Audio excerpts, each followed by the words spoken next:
Sa pamamagitan ng pag-recognize ng inyong bagong followers ay mapapataas ninyo ang inyong engagement. Kapag nakakita kayo ng notification na ganito, ay itap nyo yan para makagawa kayo ng inyong mga post.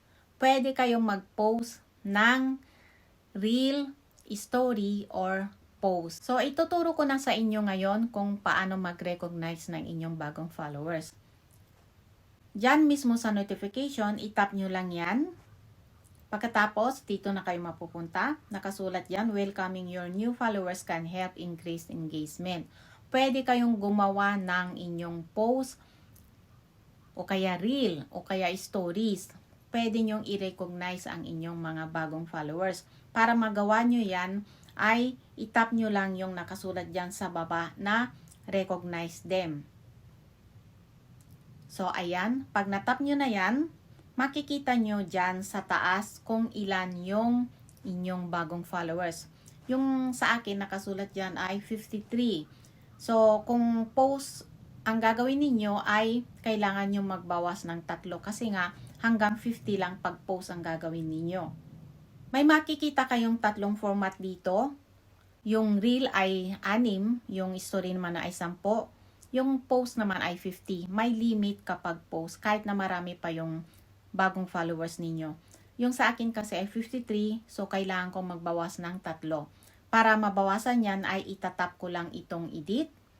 Yan, itap lang natin yung edit para mabawasan. Kapag nandito na kayo, makikita nyo na lahat ng mga bagong followers ninyo at mayroon kayong makikita dyan na mga check.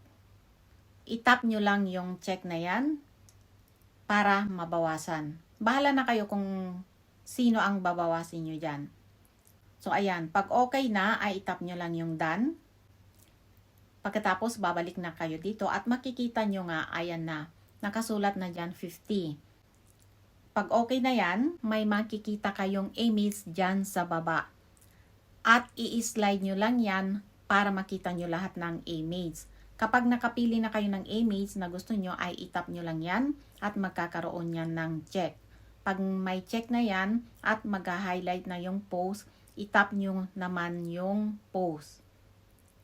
So, ayan. Kapag natap nyo na yung post, ay lalabas na dyan yung napili ninyong image. Mag-highlight na yan. At itap nyo na yung post. So, ayan. Kapag natap nyo na yung post, ay dito na kayo mapupunta. Automatic na lalabas na yung mga bagong followers. Yung mga pangalan nila, yung bagong followers ninyo ay lalabas na dyan. Itap nyo na yung next. So, ayan, pag nandito na kayo, itap nyo na yung publish original post. Pag gusto nyong i-schedule ang post ninyo, may nakasulat dyan na scheduling option. Itap nyo lang yan. Pag ayaw nyo namang i-schedule, ay itap nyo lang itong post. Ituturo ko naman sa inyo ngayon kung paano mag-schedule ng post. Itap nyo na yung scheduling post, yung arrow. Pag natap nyo na yan, itap nyo din yung schedule for later. So, ayan. Pag natap nyo na yan, ay pwede na kayong mag-schedule ng inyong post dito. Ise-set up nyo na yan. Mula dyan sa kanan, i-scroll nyo lang yan. Dahil pipili kayo ng araw dyan. So, ayan. I-scroll nyo lang siya kung kailan nyo gustong i-set up. Tapos, yan naman sa gitna ang susunod nyong i-scroll dyan. Pagkatapos, ito namang sa kaliwa. So, bahala na kayo kung anong gusto nyo.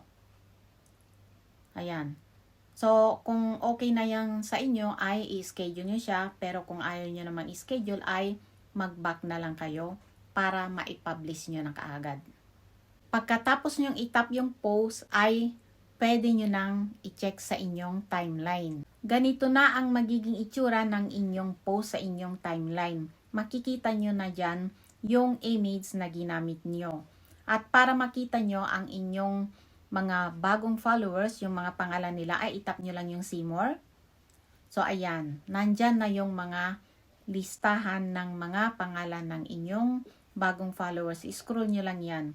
At ayan na rin yung image na ginamit nyo, yung sa baba. So, ayan, ganyan lang kadali mag-post ng recognize ng inyong bagong followers. Sana nakatulong.